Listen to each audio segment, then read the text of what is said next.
Dear Papa Dudut, ako po si Harvey, 31 years old na po sa kasalukuyan. Mula nung pandemic ay nakagawian ko ng makinig sa Barangay Love Story sa Spotify. Habang pauwi galing sa negosyo ko na minamanage. Naaliw ako sa ideya na pwedeng ipadala ng listener na katulad ko ang parte ng buhay ko na gusto kong i-share. Kaya nung minsang narinig ko yung announcement ninyo sa Barangay LS, kung saan ipapadala ang kwento ay nag-ipon muna ako ng lakas ng loob. At saka nag-email sa barangaylovestories@yahoo.com. Papadudot, ang kwento ko po ay nangyari 1 taon na ang nakakalipas. Binata pa po ako noon. Pero hindi po ako mag-isa sa buhay dahil may inaalagaan po akong 8 taon na batang babae na si Lian. Anak po siya ng kapatid kong lalaki. 2 lang po kaming magkapatid kaya sobrang close kami at talagang iniidolo ko si Kuya. Kahit po nung makapag-asawa siya ay hindi nagbago ang pagmamahal namin sa isa't isa. Pero kinailangan magtrabaho sa ibang bansa ni Kuya para sa anak niya. Wala na rin po ang asawa ng kapatid ko at maaga pong nawala ang misis niya dahil sa karamdaman. Since wala na rin pong mga magulang namin at kami na lamang magkapatid ang magkasama, ako na lang po talaga ang mapag-iiwanan niya ng anak niya. Bagamat nakakalungkot na kinailangang umalis ng kapatid ko ay masaya naman po ako sa pag-aalaga at pagbabantay sa pamangkin ko. Sabi ko nga sa sarili ko kahit malayo si Kuya ay si Lian ang koneksyon ko para hindi ko maisip na hindi ko siya kasama. May maliit po akong negosyong pinapatakbo kaya dahil doon ay marami po akong oras para sa pamangkin ko. Naihahatid ko siya sa eskwela sa umaga at sa hapon naman ay sumasabay siya pauwi sa isa sa mga teacher niya. Nasa same floor kasi ang mga unit na tinitirhan namin kaya isinasabay na niya ang pamangkin ko sa pag-uwi. Hindi sila magkasabay pumasok ni Lian kasi mas maaga ang punta ng teacher niya sa eskwelahan. Kaya sa uwian na lamang sila nagkakasabay. Sa pagpapatuloy ng kwento, malalaman ng mga kabarangay natin kung bakit ganon ang naging setup ng pamangkin kong si Lian at ng teacher niya. May nakilala po akong babae at nagkamabutihan naman kami. Siya po si Mitch. Mas bata sa akin ng 2 taon. Maganda po siya, may pagka-fashionista kaya mahilig sa damit at sa alahas. 2022 po kami nagkakilala, Papa Dudut. Mabait po si Mitch, maalalahanin at napaka-appreciative niya kapag nireregaluhan ko siya dahil ipinagyayabang niya talaga na bigay ko yon. Madalas po kaming lumalabas noon kaya mas lalo kaming naging malapit sa isa't isa. Pero sinisiguro ko po na naihatid ko na si Lian sa school bago kami magkita ni Mitch at nakauwi na ako sa unit bago siya ihatid ng teacher niya pauwi. Hindi ko po alam na mga panahon na yon kung nagtataka ba si Mitch sa oras ko. Pero hindi naman po siya nagtatanong kaya hindi ko na din naman pinapaliwanag sa kanya kung bakit ganon. Isang araw, Papa Dudut, ay natapos ko lahat ng kailangang asikasuhin sa negosyo kaya maaga kami nagkita ni Mitch. Pero sa unahang pagkakataon ay sinabi ni Mitch na sa unit ko daw kami magpalipas ng oras. Pumayag naman ako, Papa Dudut. Matagal ko na kasi siyang gustong yayain sa kondo. Kaya lang dahil babae siya ay ayoko naman na mag-isip siya ng hindi maganda sa imbitasyon ko. Kaya natuwa ako nung siya na mismo ang nagsabi.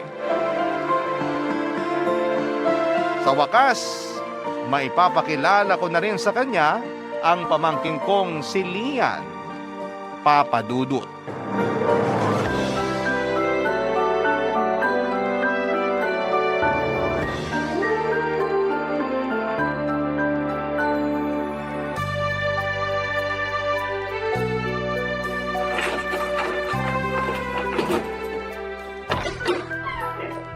Tuloy ka, Mitch.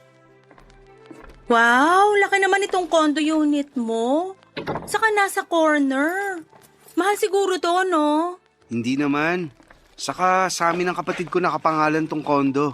Ah, iyan yung kapatid mo na nasa ibang bansa? Oo, siya nga. Kailan ba siya uuwi? Matagal pa siguro. 5 taon ang kontrata niya eh. Nakakaisang taon pa lang siya doon. Ah, okay. Matagal pa pala. Oo, ikukuha lang kita ng maiinom. Ihahain ko na rin tong binili natin na lunch ha. Mamaya na, di pa naman ako gutom. Pero pasado 12:00 na.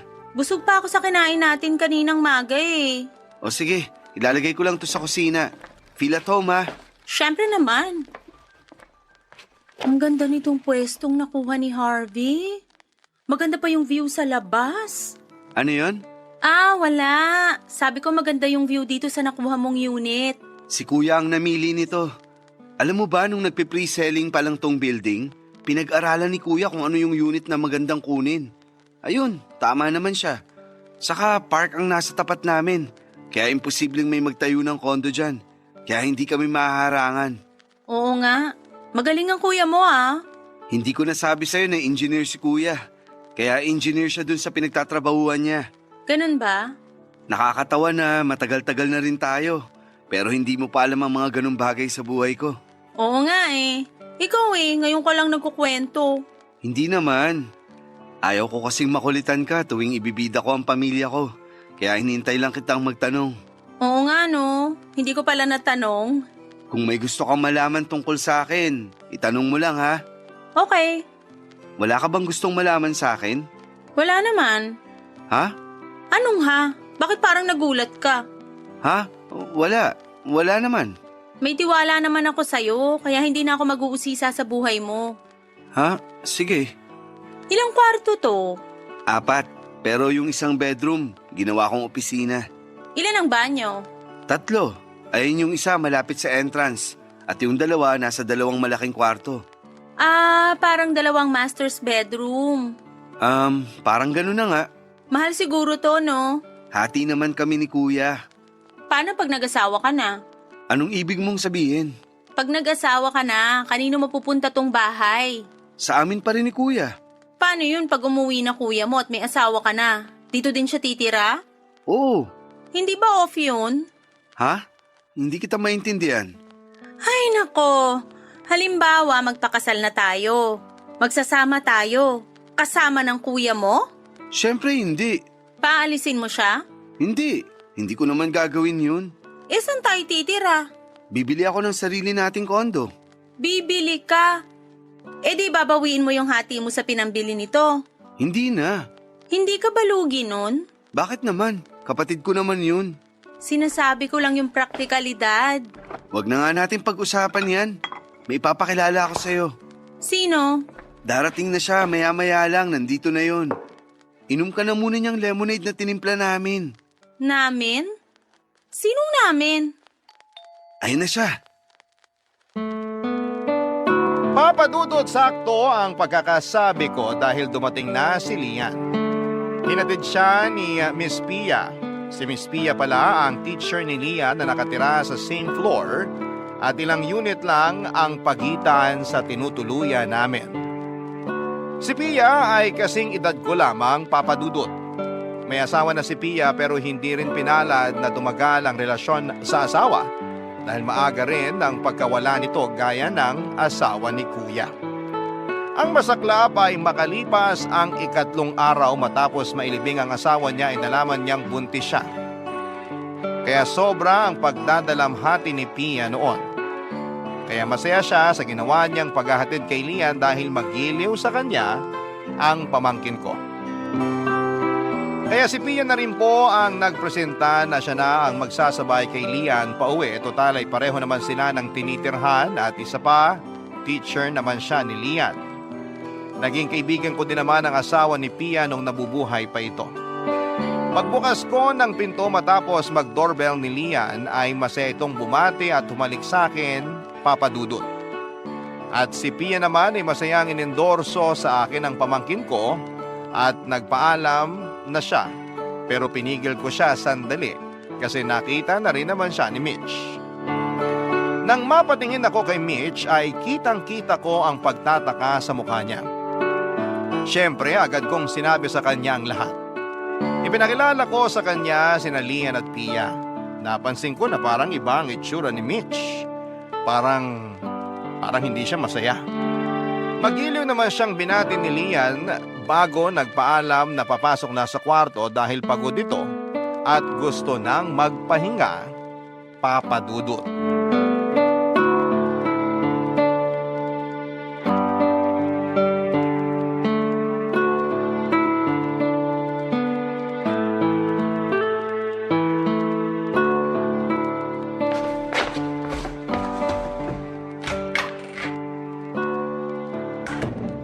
Di ba isa sa master's bedroom yung pinasukan niya? Ha? Oo. Kwarto niya yon? Oo. Nung umalis si kuya, doon na nagkakwarto si Lian. Excuse me. Aalis na ako, Harvey. Ay, sorry Pia. Si Mitch nga pala. Hello? Hindi ba masyadong malaki yung kwarto para sa pamangkin mo? Hindi naman. Dapat dun sa mas maliit lang siya nagkukwarto. Baka masyadong ma-spoil yung pamangkin mo. Hindi naman. Mabait na bata si Lian. Oo, at matalino pa. Harvey, ang sinasabi ko lang, baka pagdating ng araw maging demanding yung pamangkin mo. Hindi mangyayari yun. Masanurin at magalang si Lian. Excuse nga, sino ka ba? Ba't ka sumasabat? Mitch! Pia, pasensya ka na. Palabiro yang si Mitch. Hindi ako nagbibiro. Sino ka ba? Teacher ako ni Lian. Eskwelahan pa ba to? Mitch, ano ka ba? Mabuti pa aalis na ako. Mabuti pa nga. Mitch, ano bang nangyayari sa'yo? Pia, pasensya na ha. Okay lang, aalis na ako. Kanina ka pa nagpaalam eh. Ay. Sige, Pia, mag-ingat ka. Pasensya na. Sige. Mag-iingat. Di ba dito ka lang sa floor na to nakatira? Medyo tanga ka na siguro kapag may nangyari pa sa'yo papuntang unit mo. Mitch, ano ba? Aalis na ako.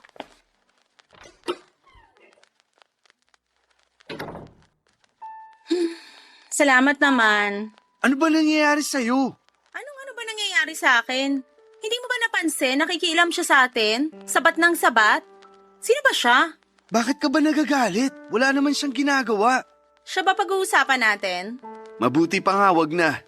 O ngayon, sagutin mo na yung tanong ko tungkol sa pamangkin mo.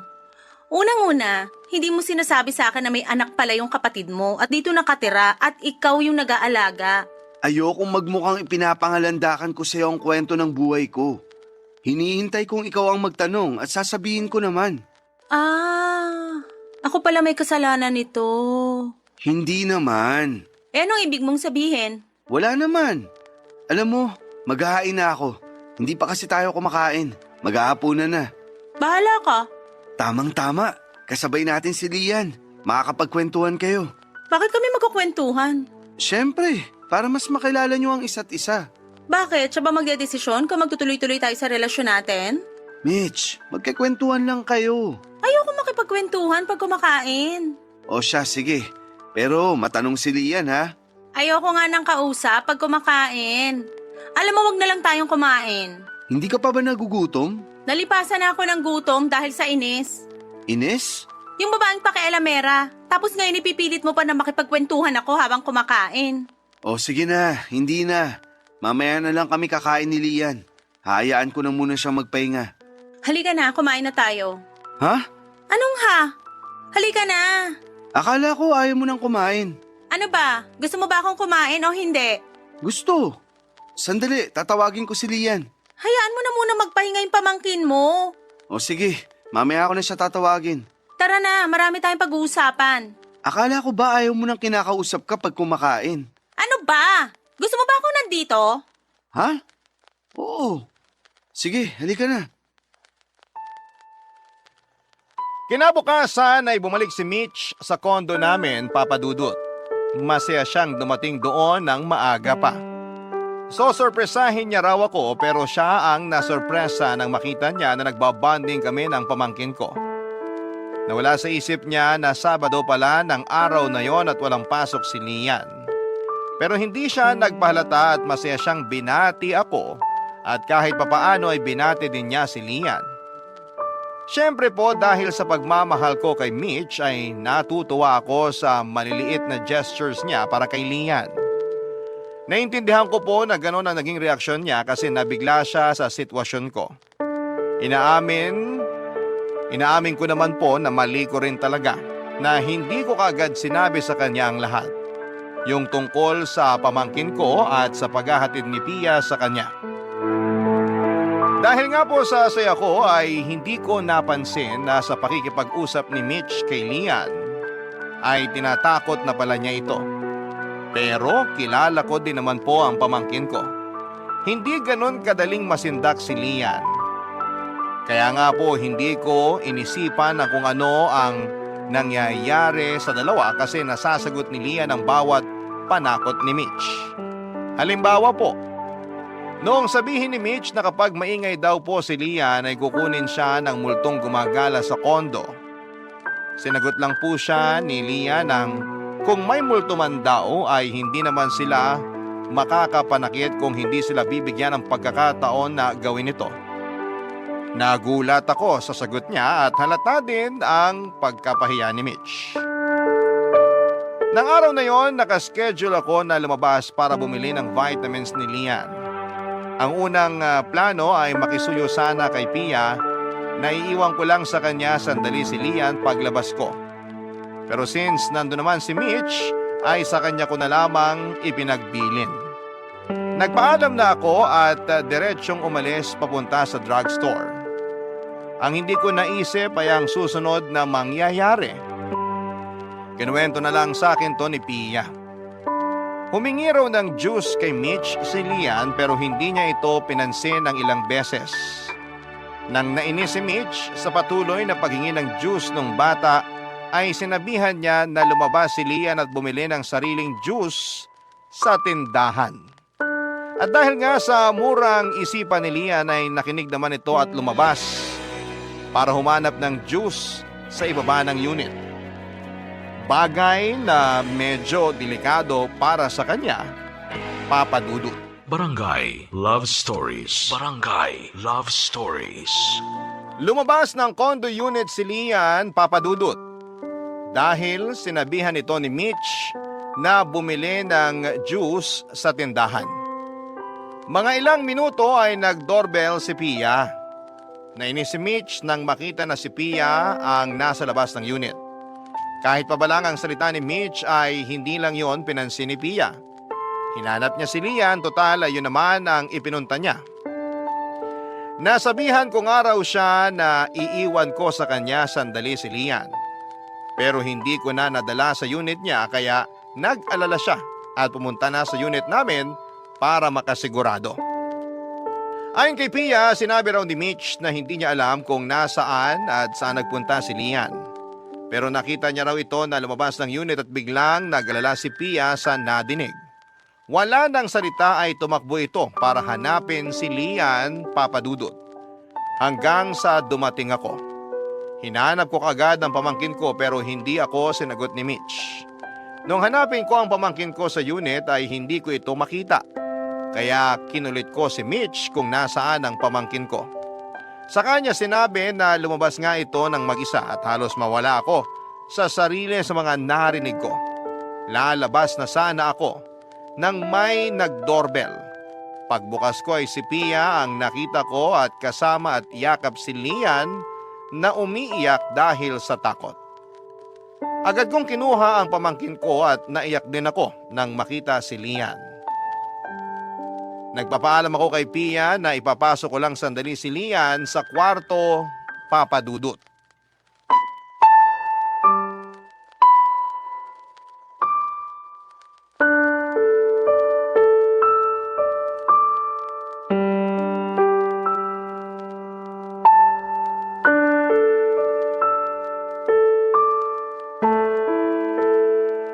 Oh, ano pang ginagawa mo dito?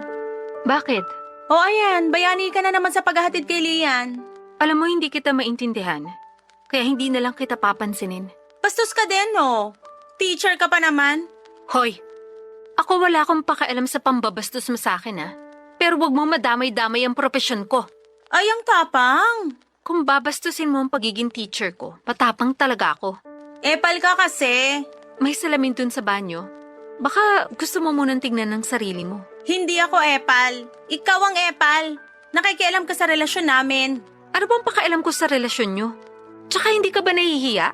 Ang kapal mo din, no? Ako ba talaga ang dapat mahiya? Wow! Manhid ka talaga? Matapos mong itabo yung bata? Alam mo ba muntik na siya makalabas ng kondo? O ano ngayon? Kasalanan ko? Ewan ko sa'yo. Hindi ako nakikipag-usap sa walang... Walang ano? Hulaan mo. Sira ulo ka! Anong gagawin mo? Sasaktan mo ko? Subukan mo! Aba, matapang ka, ha? Mitch! Harvey! Anong gagawin mo? Bakit ka nakaambang sasampalin si Pia? Hindi! Mitch naman! Yan kasi eh. Kumusta si Lian? Epal ka talaga. Nakatulog na siya. Salamat naman. Epal, Babalikan ko na lang siya mamaya ah. kapal mo. Hayaan na muna natin siya magpahinga. Natutulog na si Lian. Aalis na muna ako, Harvey. Babalik na lang ako mamaya kapag maaliwalas na ang paligid. Ano? Sige, Pia. Salamat. Ano to, Harvey? Parang hindi mo ako nadidinig kanina. Ha? Anong ha? Binubuisit mo ba talaga ako? Hindi kita maintindihan. Kasi nagpapauto ka sa babaeng yon. Nagpapauto? Nagmamaang-maangan ka pa? Ano bang sinasabi mo? Kaibigan ko lang si Pia. Kaibigan mo. Ikaw ba kaibigan ng tingin niya? Ano bang sinasabi mo? Halatang halata siya. Hindi na nahiya. Ang laki naman ng tiyan. Dahil buntis siya. Buntis? May asawa si Pia. Eh may asawa pala siya eh. Bakit punta siya ng punta dito? Dahil kay Lian. Baka dinadahilan lang niya si Lian. Ano ba naman yung iniisip mo? Paano ba naman? Naiinis ako sa kanya. Ikaw lang naman ang naiinis. Hindi ka naman niya inaano. Basta naiinis ako sa kanya. Pwede ba itigil mo na yung pagsiselos mo? Mabuti pa ayusin na natin ang lahat para makapagpakasal na tayo. Anong aayusin? Itong bahay, kung kanino dapat mapupunta pag nag-asawa ka na. Sabi ko na sa'yo, kay kuya. Bakit ba sa kanya? Mas malaki ba ang bag niya dito sa bahay? Pareho lang kami. Oh, yun naman pala eh. Dapat sa'yo mapunta tong bahay. Usapan na namin ni kuya yun. Pag nag-asawa na ako, hihiwalay na ako kapag nakauwi na siya. Kay kuya may iiwan tong kondo kasi may anak na siya. Magkakaanak din tayo. Pag nangyari yan, siguradong may sarili na akong condo unit. Papa Dudut, hindi ko na lang muna pinansin ang nangyaring insidente na alam kong si Mitch ang may gawa. Pinigil ko ang emosyon ko dahil ayokong magalit sa kanya, Papa Dudut. Mahal ko ang pamangkin ko pero mahal ko rin si Mitch. Noong gabing yon na kami na lamang ni Lian ang nasa kondo ay kinausap ko siya. Sinabi ko na huwag magalit kay Mitch dahil mabait naman ito. Dahil mabait at masunuring bata si Lian ay sumang-ayon ito sa akin. Dahil na rin sa pagmamahal niya sa tiyuhin niya. Kinabukasan, araw ng linggo, wala pa ring pasok si Lian kaya masaya kaming nagkwekwentuhan kahit abala ko sa pagluluto at tutok naman ang pamangkin ko sa pagdodrawing sa notebook niya. Nagtatawanan pa kami ng may mag-doorbell. Si Mitch. Bumalik siya sa kondo at hindi ko siya inaasahan kasi hindi naman kami nagkikita tuwing araw ng linggo. Pumasok siya at pansin ko na kampante na siya sa kondo. Humalik lamang ito sa akin at nahiga na sa may sofa. Saka nilabas ang cellphone niya. Hinayaan ko na lamang muna siya, total ay hindi pa ako tapos sa pagluluto. Hindi ko sigurado pero parang may naramdaman ako sa pamangkin ko. Iniwan niya bigla ang pagdodrawing tapos ay lumapit sa akin at niyayaya kung maglaro kami, Papa Dudut. Naisip ko na magandang pagkakataon na yon para magkalapit sina Lian at si Mitch. Sinabihan ko ang pamangkin ko na yayain si Tita Mitch niya na maglaro. Kahit may takot ang bata ay sinunod pa rin niya ako. Nilapitan niya si Mitch at niyaya ito na maglaro pero hindi siya pinansin ito. Paulit-ulit siyang nagyaya pero hindi ko inaasahan ang sumunod na nangyari. Nakita ko na lamang na nakahiga sa sahig si Lian at umiiyak ng malakas. Dahil din siguro sa pagkabigla. Napatakbo ako para kargahin siya. Nang tanungin ko si Mitch kung ano nangyari ay hindi niya raw alam. Nakita na lang daw niyang nakahiga si Lian sa sahig. Umiiyak na naman ang pamangkin ko. Kaya ipinasok ko siya ulit ng kwarto. Kasi doon siya nare-relax. Hinayaan ko siya sa pag-iyak habang kinakausap hanggang sa makatulog na lamang uli ito. Saka ko siya iniwan at tinuloy ang pagluluto ko. Nung naguhugas na ako ng mga ginamit ko ay biglang may nag-doorbell, Papa Dudut.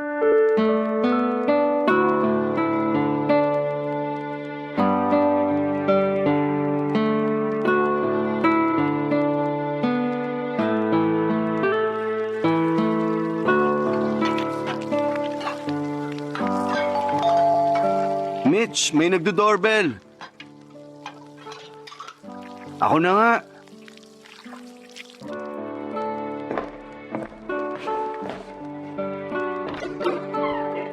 Pia, good morning.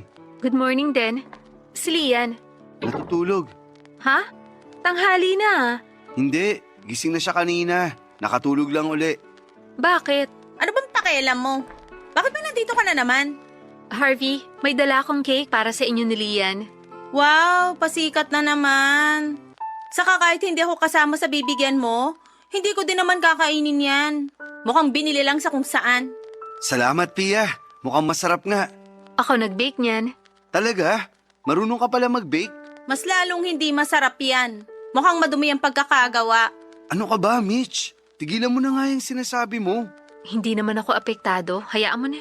Ah, mayabang kang epal ka ah. Gusto mo bang makita si Lian? Nasa kwarto lang siya. Sige nga, bago ko bumalik sa unit ko. Bakit ba kailangan mo pang makita yung bata?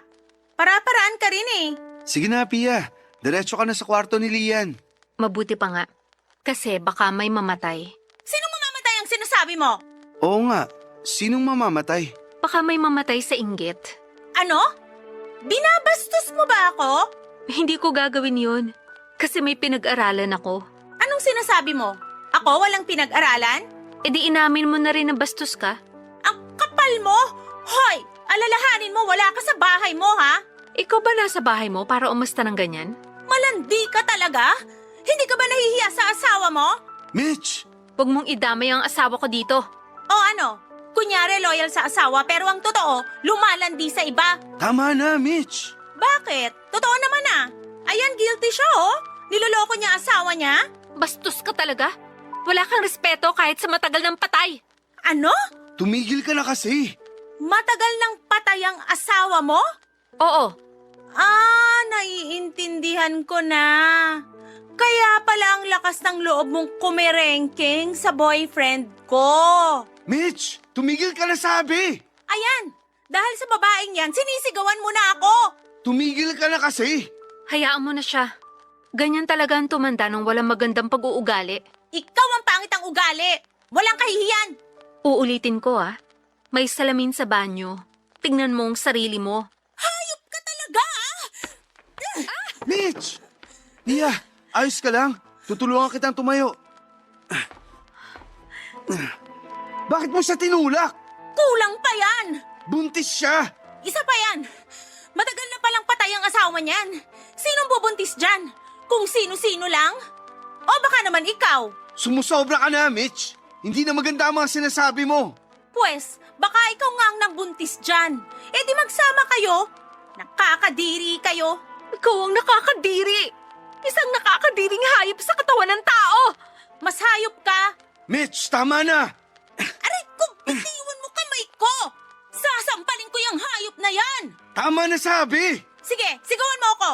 Ayoko nang makita pagmumukha nyo. Mitch, sandali! Bitiwan mo ako. Papadudot parang hindi na po tao si Mitch ng mga oras na yon. Hindi niya inisip na buntis si Pia at maaaring makaapekto sa sanggol na dinadala nito ang ginawa niya. Hindi ko na rin alam kung ano ang naramdaman ko noon kay Mitch. Kaya nang umalis siya ay hindi ko na siya hinabol o sinuyo pa. Si Pia ang inasikaso ko dahil natakot din ako sa maaaring mangyari sa kanya. Hirap si Piyang kumilos kaya naman inalalayan ko siya na mapaupo sa sofa. Kapuna-puna na tinitiis nito ang sakit na nararamdaman dahil kita ko na nangingiyak pa ito. Pero hindi rin ako sigurado kung ang dahilan ng pigil na pagluha niya ay dahil nga sa nasaktan siya o dahil sa pag-aalala sa baby sa tiyan niya. Habang pinapakalma ko si Pia ay lumabas ng kwarto si Lian. Kitang-kita niya ang sitwasyon ni Pia kaya naman nagtanong ito. Hindi naman ako makasagot kasi hindi ko alam ang sasabihin nang biglang magsalita si Pia na aksidente daw siyang nadulas. Nakita ko ang pag-aalala ni Lian nang marinig ang sinabi ni Pia. Pero si Pia imbis na indahin ang sakit ay nagsabing ayos na raw siya. Kailangan niya lang umupo. Dahil siguro gustong aliwin ni Lian si Pia ay niyaya niya ito na maglaro at sinabi ko na lamang na hayaan na muna niya si Teacher Pia niya na makapagpahinga. Pero si Pia ay hindi naman nagpapigil. Sumang-ayon siya sa imbitasyon ng pamangkin ko na maglaro sila pero sinabi niya na kung pwede raw ay nakaupo siya habang naglalaro sila. Masayang pumayag ang pamangkin ko sa sinabi na maglaro daw sila ng doktor-doktoran. Si Lian ang doktor, si Pia naman ang pasyente para daw maalagaan siya.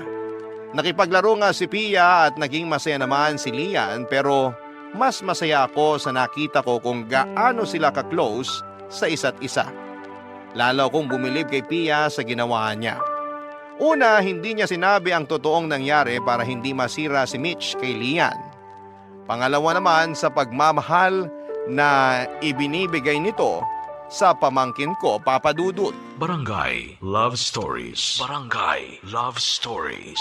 Papa Dudut, kahit na nagwo-worry ako na baka may masakit pa kay Pia habang nakikipaglaro ito kay Lian, ay natatabunan naman ang pagwo-worry ko sa masayang nakikita ko sa relasyon ni na Pia at ng pamangkin kong si Lian. Grabe ang sakripisyo ni Pia noong araw na yon. Kahit may masakit, Papa Dudut, ay hindi niya ipinahalata para hindi maapektuhan si Lian. Sinabihan ko ang pamangkin ko na tumigil na muna ng paglalaro at pagod na si Pia. Pero nagdahilan naman si Pia na kesyo magandang ensayo daw yon sa magiging bagong responsibilidad niya.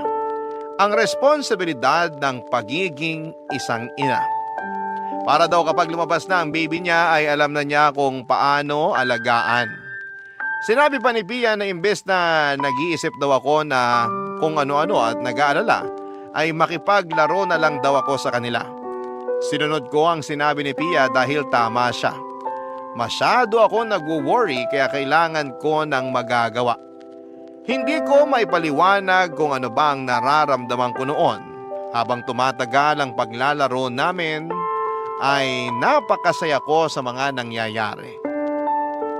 Natapos ang araw na yon nang hindi na nagpakita o nagparamdam man lang si Mitch. Natapos ang araw na yon nang hindi ko man lang siya hinanap, Papa Dudut.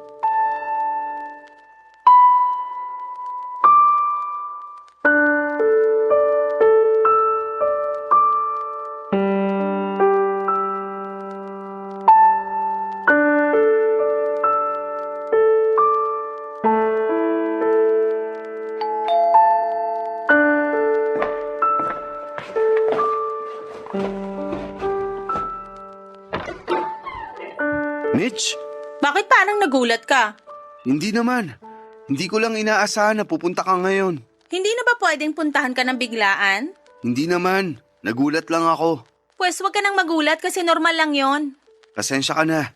Oh, hindi mo ba ako papapasukin? Ay, oo nga. Tuloy ka. Actually, girlfriend mo ko, kaya hindi na ako dapat naghihintay na patuluyin. Bakit ka nga pala napadalaw? Sandali, bakit ba ganyan mga tanong mo? Ayaw mo ba akong pumunta dito? Hindi naman. Nagtatanong lang naman ako. Akala ko kasi may kailangan kang sabihin. Pero kalimutan mo na yung tanong ko. Meron nga akong kailangan. Ano? Yung housemate ko kasi. Ewan ko kung anong pumasok sa isip. Pinalayas ako. Ha? Bakit niya ginawa yun? Ewan ko. Wala akong ibang alam na dahilan kundi masama ang ugali niya. Bakit ka niya papaalisin? hati naman kayo sa bayarin sa bahay. Kaya pantay dapat ang karapatan nyo. Oo nga eh. Sandali, Saan ka pupunta? tatawag lang ako. Saan? Sa kaibigan kong lawyer. Sabihin mo ang ginawa sa'yo para mapahiya yung housemate mo na yun. Wag na. Anong wag na? Mali ang ginawa niya. Kailangan niyang mapahiya. Basta, hayaan mo na siya. Kung hindi mo sasabihin ang dahilan, ako na lang mismo ang magrereklamo. Kasi, Kasi ano? hindi naman ako nagbibigay ng hati sa kanya. Nakikitira lang ako. O ano, okay na ba? Sabi mo noon, nakikihati ka sa pambayad. Hindi nga. Wag mo na nga akong idiin. Paanong gagawin mo ngayon yan? Dito na muna ako. Ha? Ayaw mo? Hindi naman. Gulat na gulat ka kasi. Parang gusto mo akong ipagtabo yan. Hindi sa ganun. Ayos lang naman. Sige, dito ka muna. Pero hindi pa tayo kasal kaya hiwalay muna tayo ng kwarto. Wala naman gumagamit ng isang kwarto. Doon ka na. Doon sa maliit? Oo. Ayoko doon. Kailangan ko yung may sariling banyo. Doon na lang ako sa kwarto ng pamangkin mo, tapos doon siya sa maliit na kwarto. Ano? Ito naman? Bata pa naman yun, kaya wala lang sa kanya yun. Sa kanya, wala yun. Pero sa kuya ko, meron. Eh anong gagawin natin? Sige na, doon ka na sa kwarto ko. Ako na ang lilipat sa isang kwarto. Thank you, mahal. Ang bait mo talaga. Yung mga gamit ko nasa lobby pa, pakiakyat na lang. Sige, sandali lang.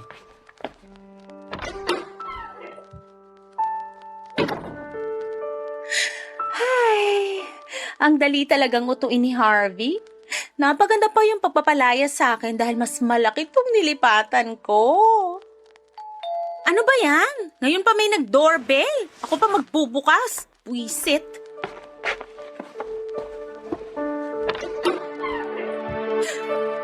Ikaw? Bakit? Anong bakit? Wala si Harvey. Wala kang haharutin. Alam ko, nakasalubong namin siya sa elevator. Siya nagsabi na ihatid ko na lang si Lian dito. O pues, huling punta mo na dito. Hindi ka na pwedeng tumuntong dito. Ikaw namang bata ka. Tigilan mo na yung pagka-spoiled mo at hindi uubra sa akin yon dahil dito na ako titira.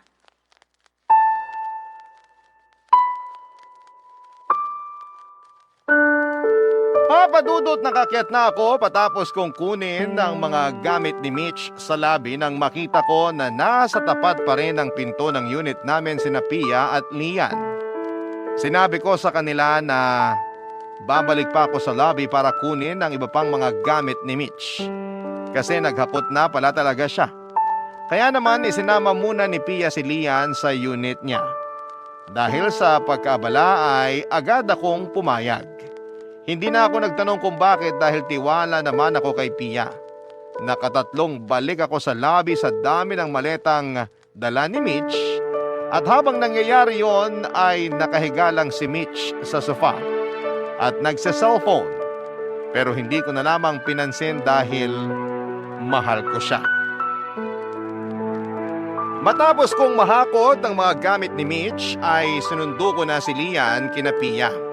Habang pabalik kami sa unit ay pinaliwanag ko sa kanya na lilipat ako ng kwarto para naman hindi magtaka ang bata pag nakita niyang doon na ako sa maliit na kwarto na tutulog. Ang nasabi lang ni Lian sa akin ay tutulong daw siya na magligpit ng gamit ko. Napon ako na parang ayaw mawalay sa akin ang pamangkin ko. Ramdam ko na pilit lang tinatago ni Lian ang takot niya kay Mitch. Sa paglipas nga ng mga araw na nandun si Mitch ay nakita ko kung gaano niya hindi gusto ang pagkalinga sa pamangkin ko. Hindi gaya ni Pia, si Mitch ay wala talagang pakialam kay Lian. Pakiramdam ko ng mga oras na yon ay parang nababawasan ang pagmamahal ko kay Mitch. Pero pinaglalabanan ko ito. Hanggang sa mapagdesisyonan kong bumili ng engagement ring. Hindi ko napansin na natunugan pala ito ni Mitch. Yung pagbili ko ng singsing. Kaya nung araw na yon ay nag-ayos si Mitch ng todo. Nagbihis ng maganda at hinintay ako na makauwi. Papa Dudut.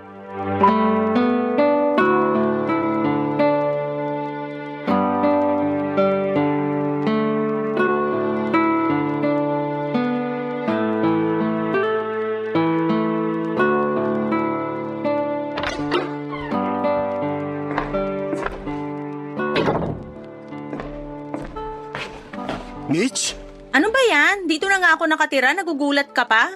bakit ganyan ang itsura mo? Anong itsura? Yang itsura mo. Ang negative naman ang tanong mo. Ibig kong sabihin, bakit base na base ka? Ha? Wala. Bakit masama ba? Hindi naman. Yung tanong mo naman kasi, Pero sa ayos mo, parang may pupuntahan ka eh. wala. May pupuntahan ba kayo ng mga kaibigan mo? Parang ang aga pa. Wala nga, nagbihis lang ako. Naguguluhan ako. Saan ba? Sa suot mo nga. Masama na bang mag-ayos para sa'yo? Bakit ka naman mag-aayos para sa akin? Nakakainis ka. Naguguluhan kasi ako. Ano bang big deal sa suot ko? Sorry, nabigla lang kasi talaga ako. Sige na, kalimutan na lang natin. Ano ba? Huwag kang mag-sorry para namang hindi tayo magkarelasyon. Tungkol doon. Yes? Anong yes? I mean, anong tungkol sa relasyon natin? Don't tell me, magsi-step up na tayo. Ha? Sorry. Sige, continue. May sasabihin ako sa'yo. Ay, salamat. Salamat, Sige na, sabihin mo na. Ang dami mo namang suspense. Mitch. Sino ba yung istorbong yan? Sandali, bubuksan ko lang ang pinto.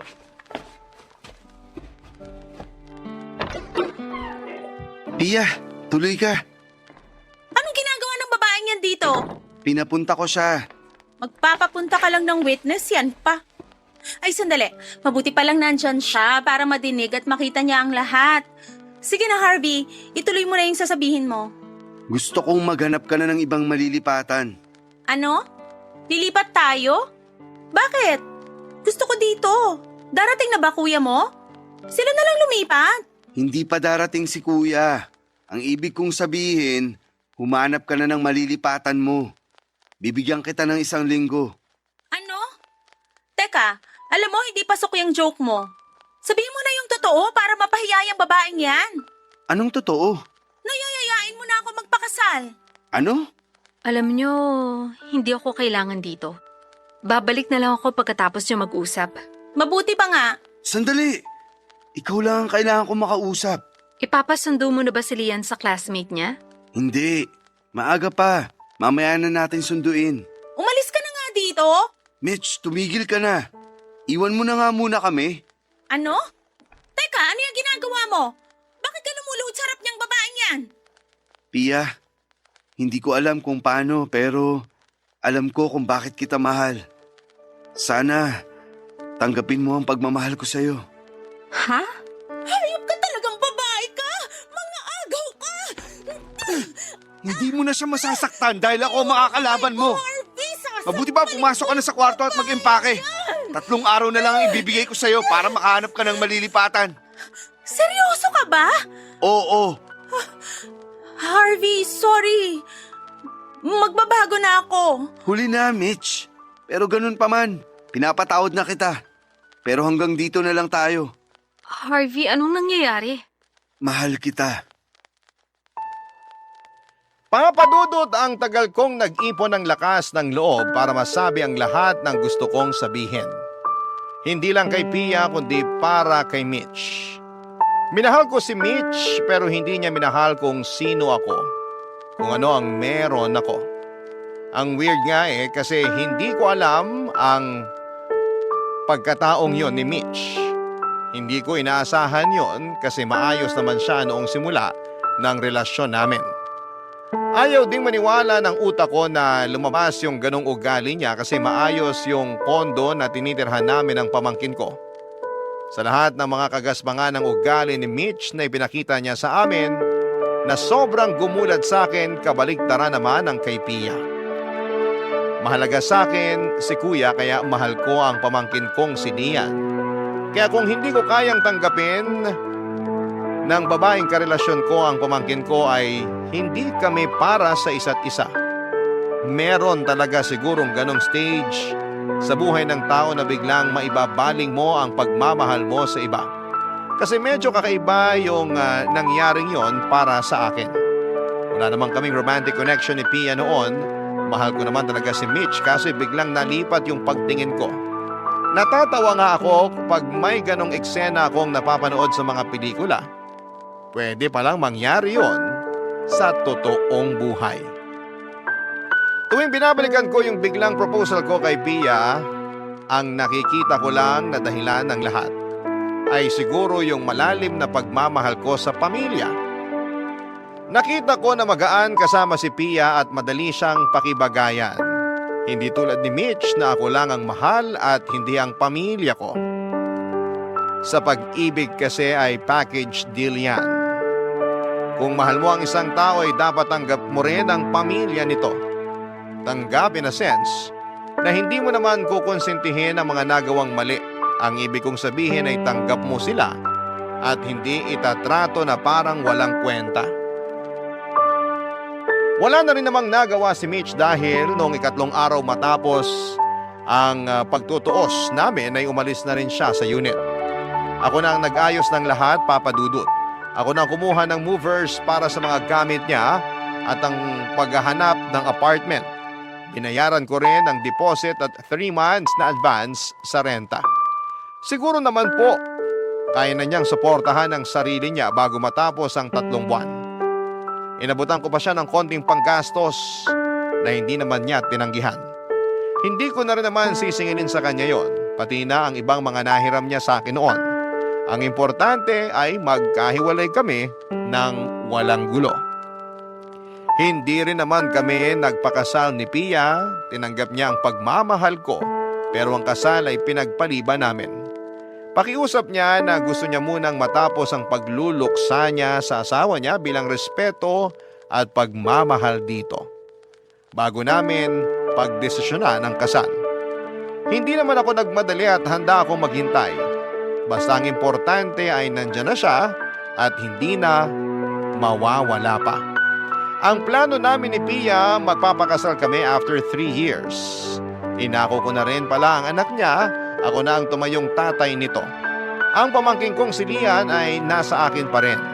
Masayang masaya si Kuya sa nangyayari sa akin. Sa kasal namin ni Pia, siya ang best man ko.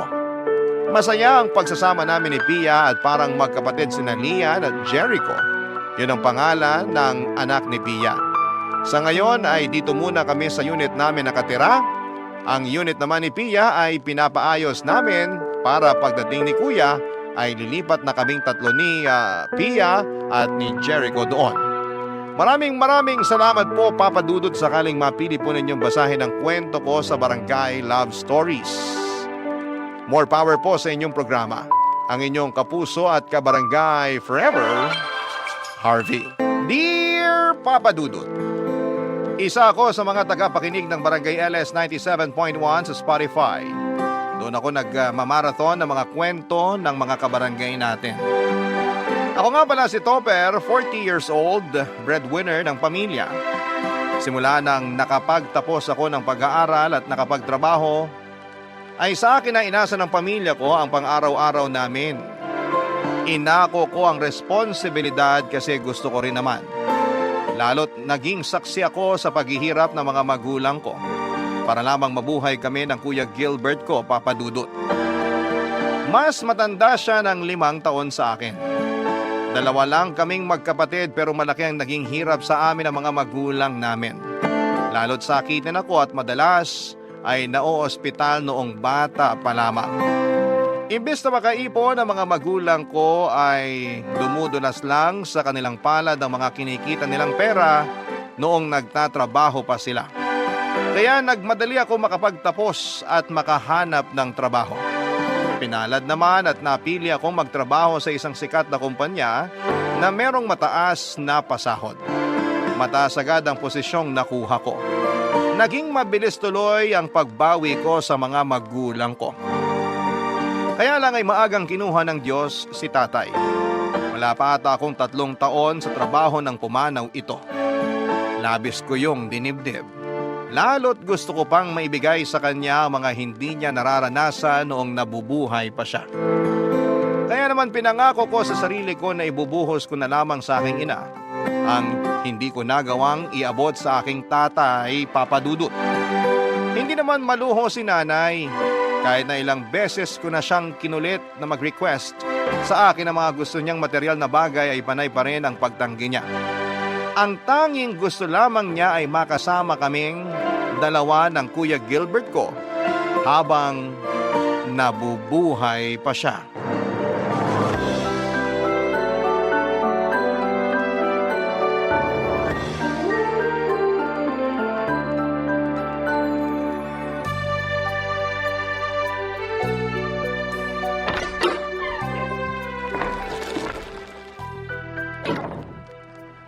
Nay, Oh, Topper! Ginabi ka ng uwi. may mga tinapos lang sa trabaho, Nay. Para wala na akong ibang iisipin sa weekend na gagawin. Mabuti naman yan para makapagpahinga ka na rin sa day off mo. Naaawa na ako sa'yo kada day off mo. Panay pa rin ang check mo sa laptop mo eh. Hindi lang talaga mapakali, Nay, kapag may hindi ako natatapos sa trabaho. Kumain ka na po ba? Bumili kasi ako ng lechong manok at ice cream. Pagsaluhan natin na Kuya Gilbert. Ay, wala ang Kuya Gilbert mo.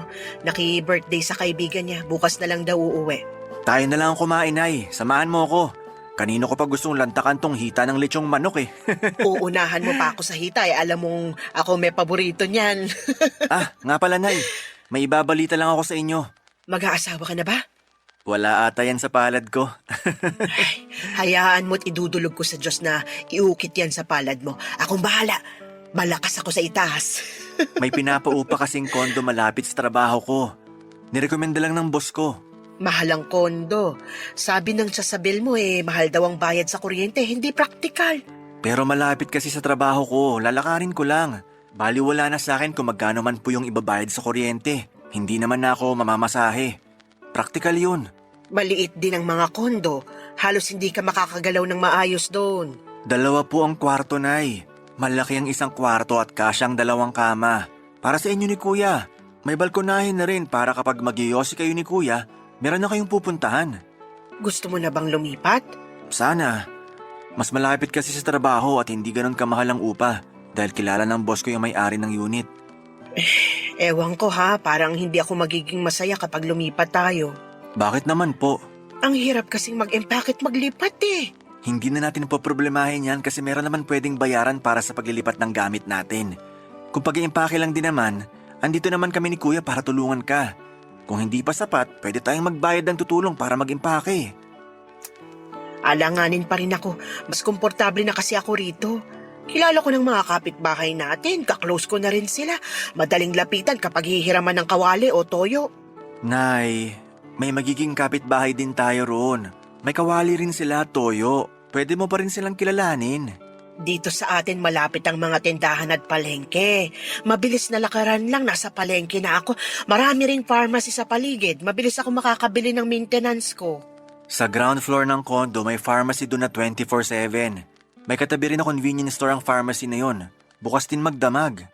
Ang tanong, mabait bang mga tindera ron? Kasi yung mga pinagbibilan ko, close na kami. Tropa-tropa ba? Ang nanay talaga. Pati yan pinoproblema pa. Hindi kasi madaling lumipat. Marami kang kailangang isaalang-alang. Ano po ba yung totoong dahilan kung bakit ayaw niyong lumipat? Sinabi ko na sa'yo. Nay, Ay, paano ang mga alaala ng tatay mo rito? Iiwan na lang natin, ganun? babaunin natin sa paglipat. Kahit sa dulo pa tayo ng mundo lumipat, kasama natin ang mga alaala ni tatay. Madadala mo ba sa kondo yung sulok ng kwarto namin ng tatay mo? Alam mo bang dun sa madalas tumatambay nung nabubuhay pa siya sa kaliwang sulok ng kwarto? Sabi niya, sakto raw ang tama ng araw doon. Hindi masakit sa balat at mata, hindi mainit. Saka, hindi malakas ang buga ng hangin doon mula sa bintana. Hindi nilalamig ang tatay mo tuwing pumupwesto ron. Pero wala na po si tatay. Wala nang pupwesto ron. Kahit na. Masaya ako sa tuwing nagigising ako at nakikita ang sulok na yon. Iniisip ko, nasa kusina lang siya at naghahanda ng kape at saka siya papasok sa kwarto namin para magkape sa sulok na yon. Nay, Sabi mo, lahat ng hihilingin ko sa'yo ibibigay mo. Ito lang ang hiling ko. Pagbigyan mo na ako. Hindi ko na sinagot pa si Nanay Papadudut. Panalo na siya. Nagamit niya sa akin ang mga sarili kong salita laban sa bala ko. Hindi ko na rin siya pinilit pa na lumipat, Papadudut. Alam ko naman na kapag matanda ka na, sentimental ka na sa maraming bagay. Si Nanay ang nangunguna sa amin sa pagiging sentimental. Kaya hindi niya magawang bitawan ang tinitirhan naming bahay. Doon na kasi kami tumira mula pagkabata namin ni Kuya. Doon na kami lumaki at nagkamalay. Masyado na ngang luma ang bahay kung tutuusin. Marami na itong problema sa bubungan at mga pader. Isa yon sa mga dahilan kung bakit gusto ko na ring lumipat dahil hindi na ako komportable sa mga sira ng bahay namin. Kaya lang ayaw talaga ni nanay umalis, kaya napilitan akong pumayag sa gusto niya. Nang hinayang ako sa kondo na nirekomenda ng boss ko, sa totoo lang, gusto ko pa naman sana ng pagbabago at para hindi na rin ako mahirapan sa pagkukommute. Mas pinili kong pagbigyan kung saan magiging masaya at komportable ang nanay ko. Iyon na rin naman ang nakasanayan ko lalo na noong namatay si Tatay Papa Dudut. Para ba akong laging natatakot na baka hindi ako makabawi sa nanay ko tulad ng nangyari kay tatay. Kaya naman sinusulit ko ang bawat sandali na kasama ko si nanay at sinusunod ang lahat ng mga kahilingan niya. Hindi na natanggal ang pagiging balisa ko sa salitang kamatayan. Lagi akong pinangungunahan ng anxiety at takot ako sa tuwing naiisip ko na mawawala si nanay. Hindi kasi ako nakapaghanda noong namatay si Tatay Papa Dudut. Kaya bantay sarado ako kay nanay. Lahat ng magpapalusog at magpapasaya sa kanya ay ibinibigay ko. Ayoko na kasing maramdaman yung klase ng panghihina at panghihinayang na naramdaman ko noong lisanin ni tatay ang mundong ito. Kaya kahit may desisyon si nanay na labag sa kalooban ko, ay pinagbibigyan ko pa rin, Papa Dudut.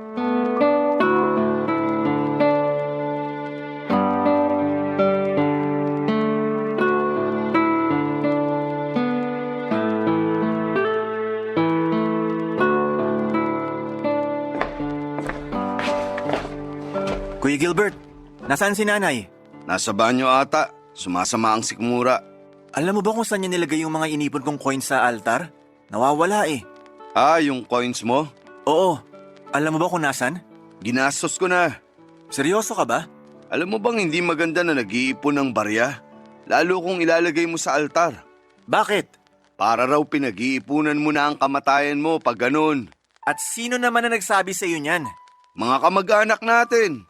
Tanong mo pa kay nanay. Pinaghirapan kong ipunin yun. Nilalayo lang kita sa kamatayan at kamalasan. Dapat nga magpasalamat ka pa sa akin eh. Magpasalamat sa'yo? Dahil nilustay mo ang mga barya ko? Pinrotektahan lang kita. Saan mo ginamit ang mga barya ko? Kung saan-saan. Bumili ako ng luya para sa goto na niluto ni nanay kahapon. Magkano lang ang luya? Yung natira, pinangbili ko ng yosi. Hati kami ni nanay. At ginamit mo pa talaga para sa bisyo mo. Para sa bisyo namin ni nanay.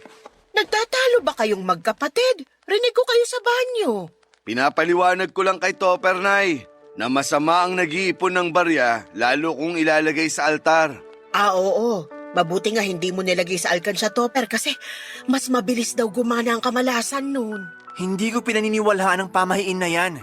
Kaya hindi yan gagana sa akin. Sa susunod, ipabuo na lang ang barya at idiretso mo na sa bangko, wag na sa altar. Wala na talaga akong ilalagay dyan sa altar maliban sa insenso. Sarili mong kabahay pag nanakawan ka. Hindi kita pinagnakawan, ha? Ayusin mo yung mga salita mo. Ginawan ka na nga ng pabor eh. Kailan naging pabor sa akin na pag nakawan ako ng pera? Niligtas nga lang kita sa kamatayan. Ay, awat na kayo sa pag-aaway. Kayong dalawa na nga lang ang magkapatid, panay pang pag-aaway nyo. Ipaliwanag mo kasi, Nay, kay Topper na iniisip ko lang ang kalagayan niya. Ang galing naman. Kaya mo ba naisip na ipangbili na lang ng yosi yung mga barya ko? Yosi namin ni nanay. Dalawa kaming nakinabang doon. Hindi lang ako. Hayaan mo na yun, Topper. Sa susunod, wag ka na kasing mag-iipon ng barya para hindi na kami matakot ng kuya mo. Pinakaba mo kami eh. Ako pa tong mali. Hindi naman namin sinasabi na mali ka. Gusto lang talaga naming mag-ingat ka. Ayoko mamatay ka, anak, dahil lang sa kakaipon mo ng barya sa altar. Tama. Kung hindi dahil sa akin, baka pinaglalamayan ka na ngayon. Grabe. Grabe talaga. Aalis muna ako. Saan ka pupunta gabi na? Ipapabuo ko sa tindahan itong mga barya sa bulsa ko para wala nang mananakaw. Pabili na rin ng isang pakete ng Yossi. Bayaran ko sa'yo sa katapusan. 20 years old lang si nanay nang ipanganak niya si Kuya Gilbert. Dahil panganay, naging practice child si kuya ng mga magulang ko. Lalo na si nanay. Kaya sa aming dalawa ay alam kong mas malalim ang koneksyon nilang dalawa kumpara sa akin. Lalo't parehas pa sila ng bisyo, ang magyosi. Lagi silang magkausap na dalawa sa tuwing wala ako sa bahay. Wala kasing trabaho si kuya at hindi siya nakapagtapos ng pag-aaral dahil tinulungan niya si nanay na mag-asikaso sa bahay. Nasanay siyang hindi nagtatrabaho at umasa lamang sa inaabot noon ni tatay. Noong namatay si tatay, sa akin naman siya bumaling para umasa ng sustento. Mas lalo pa siyang ginanahan na hindi magtrabaho noong namatay na si tatay. Ang lagi niyang rason ay kailangan ng makakasama at bantay ni nanay sa bahay. Lalo't wala na raw si tatay. Pinayagan ko ang rason na yon, lalo't babad ako sa trabaho at mas marami talaga akong oras na nailalagi sa opisina kesa sa bahay. Ayoko namang maging malungkot si nanay kapag nag-iisa ito. Kahit noong time na yon ay gusto ko nang maghanap ng trabaho si kuya para may kasama naman ako sa pagbabayad ng bills sa bahay. Lalo na sa maintenance ni nanay. Gusto ko na ring makaipon para sa sarili ko. Sa totoo lang, kahit malaki ang sahod ko ay wala akong nasimulang ipon dahil lahat ay napupunta sa mga bayarin sa bahay. Gusto ko ang lahat na matulungan, kaya naman gastos ko ang lahat ng meron sa bahay. Mas lumalaki pa nga ang gastos ko mula nang namatay si tatay kasi nagdesisyon akong mag-travel kaming mag-iina. Gusto ko kasi talagang makabawi sa nanay ko pagdating sa oras na binubuhos ko sa kanya. Kaya naman, Papa Dudut, iginagala ko na siya. Bagay na hindi ko nagawa noon kay tatay noong nabubuhay pa siya. Papa Dudut. Barangay Love Stories. Barangay Love Stories. Papa Dudut, sinubukan kong tiisin ang mga inis ko kay Kuya Gilbert. Kung ako lang ang masusunod ay ayoko na sanang makasama pa siya sa isang bahay dahil habang tumatagal, mas nagiging palaasa siya sa akin. Sinanay lang naman ang gusto kong sustentuhan noon pero dahil naka-package deal sila ni Kuya Gilbert, kaya wala na rin akong magawa pa. Damay si Kuya sa lahat ng mga ibinibigay ko kay nanay. Hindi naman din ako makaangal. Iniisip ko na lamang na masaya naman kasi si nanay kapag nandyan si Kuya. Pero paano naman ako? Lagi na lamang akong binibigyan ng stress ng kapatid ko. Tulad na lamang ng pagiging wala niyang malasakit sa mga gamit namin sa bahay. Sa bagay, hindi kasi siya ang bumibili kaya madalas nasisira niya yung mga gamit kasi wala siyang pake. Masira naman kaagad, meron naman daw akong pambili. Hindi talaga siya maingat at may pagkabalasubas. Lagi niyang sinasabi na kaya ko pa naman daw bumili ng bago dahil malaki naman ang sinasahod ko. Hindi ako natuwa roon at masyado na siyang kampante na ako ang nagsisilbing padre de pamilya sa amin kahit na dapat siya ang kumakargo kasi siya naman ang panganay. Wala rin siyang naitutulong. Inaasahan ko pa naman dahil wala siyang trabaho ay pwede na niyang tulungan si nanay sa mga gawaing bahay. Pero maling-mali ako. Lagi ko siyang nadadatna na nakahilata at may hawak pang beer habang pinapanood lang si nanay na naglilinis ng bahay. Sinubukan ko siyang kausapin tungkol doon at ang sagot niya ay mas marunong daw sa mga gawaing bahay si nanay kesa sa kanya. Sinabayan pa niya yon ng tawa na mas lalong nagpainis sa akin. Papa Dudut, hindi ko galing makipagtalo sa totoo lang. Pero pagdating sa mga kabalbala ng kuya ko ay parang lagi akong natitrigger na makipagtalo sa kanya. Lagi akong sinesenya sa ni nanay na tumigil sa tuwing gusto ko nang sumabog dahil sa kuya ko. Effective naman kasi napipigil ko ang sarili ko. Si nanay lang talaga ang nakapagpapakalma sa akin sa tuwing napupuno na ako kay kuya. Pero may mga pagkakataon noon na naiisip ko kung hanggang kailan tatalab sa akin ang pagpapakalma ng nanay ko sa akin, Papa Dudut.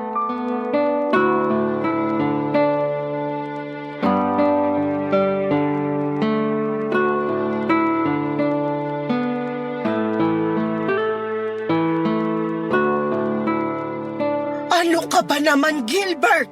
Ano ba tong ginawa mo sa aso natin? Magiging lola ka na, Nay! Congrats! Hindi nakakatuwa. Bakit mo pinabuntis tong aso natin? Para maibenta natin, Nay. Sayang naman. Ang ganda kaya nitong chihuahua natin. Quality. Dapat pinapalahian talaga to eh. Nay? Topper, anak. Mabuti at dumating ka na. Sabayan mo na kami ng kuya mo na maghapunan. Hindi pa rin kami kumakaing dalawa. Sige po. Bumili na rin ako ng inihaw na panganan tuna. Idagdag natin sa ulam. Topper, magiging tatay ka na. Ano? May nabuntis ako? Hindi ikaw. Yung aso mong chihuahua. Ano? Parang 1 buwan na atang buntis. Base sa pagkakakapa ko sa tiyan niya. Hindi mo ba napansin na medyo umumbok yung tiyan niya? Paano ko mapapansin? Ibabad ako sa trabaho. At least ngayon, alam mo na. Congrats! Nay, bakit hindi nyo binantayan yung aso natin? Ewan ko ba naman dyan sa kapatid mo? Wala na tayong magagawa. Nangyari na eh. Tanggapin na lang natin yung mga magiging anak niya. Kung ayaw mo ng dagdag na aso rito sa bahay, pwede ko namang ibenta. Para may pangbakasyon din ako sa birthday ko. Pinagkakitaan mo pa talaga? Kesa naman masayang yung mga anak niya, di ba? Hindi pa nga natin alam kung mabubuhay ang mga anak niya. Pwede silang mamatay sa ginawa mo. Oh, di ikaw na tong magaling. Pasensya na kung iniisip ko lang ang pangangailangan ng aso natin. Iniisip mo ba talaga ang pangangailangan ng aso? O nangangailangan ka lang talaga ng panggastos? Sana humingi ka na lang sa akin, kaysa pinakailaman mo tong aso natin. Huwag na kayong magtalo. Wala na tayong magagawa. Nangyari na eh. Si kuya kasi, parang walang pinagkakatandaan. Ikaw na talaga tong matalino at maganda ang trabaho. Porke alam mong umaasa lang ako sa bigay mo at sa mga magiging anak ng aso. Hayaan mo, kapag nanganak niyang aso, lahat ng mapagbebentahan, ibibigay ko sa'yo. Hindi yan ang gusto kong puntuhin dito. Topper, sinabi kong awat na eh. Papa Dudut mahinahon at kalmado lagi si nanay kaya laking gulat ko nang sumigaw na ito. Ni minsan ay hindi niya kami sinigawang magkapatid, maliban na lamang noong gabing yon. Kaya mas lalo akong naggalit kay kuya. Huminto na rin ako sa pakikipagtalo sa kanya at pinili na lamang na pumasok ng kwarto ko. Hindi na ako nakasabay na kumain sa kanila. Nakailang katok sa pinto ko si nanay pero hindi ko siya pinagbuksan. Nasaktan ako sa direktang pagkampi niya kay kuya. Kahit dati pa noong mga bata kami ay si kuya rin madalas ang kinakampihan niya. Naintindihan ko yung sitwasyon kasi noon ay mas paborito naman ako ni tatay. Kaya lang noong namatay na si tatay at kaming tatlo na lamang ang naiwan, minsan pakiramdam ko ay nag-iisa na lamang ako. Dahil sa ganong pag-iisip ay hindi ko napigilang maiyak. Binuksan ko ang TV ko sa kwarto, nilakasan ko ang volume para matabunan ang tunog ng pag-iyak ko. Hindi po ako iyaking lalaki pero nasaktan talaga ako noon. Nahaluan pa ng stress at pagod sa trabaho. Lumipas ang ilang linggo at pinipilit ko pa ring maging productive sa trabaho sa kabila ng pagkabwisit ko sa kuya ko. Nadagdagan na naman yung pagkabanas ko kay Kuya Gilbert dahil sa isang pangyayari. Madaling araw noong magising ako. Nagutom ako kaya lumabas ako ng kwarto. Nagpunta ako sa kusina para kumain at doon ko nakitang naghihingalo na ang aso namin. Nagmadali ako maghanap ng vet clinic na bukas pa ng mga oras na yon. Nakahanap naman ako at nagmadaling itinakbo doon ang aso namin. Pero sa kasamaang palad ay hindi na ito umabot pa ng buhay. Sa bilis ng mga pangyayari medyo lutang pa ako ng kausapin ng vet.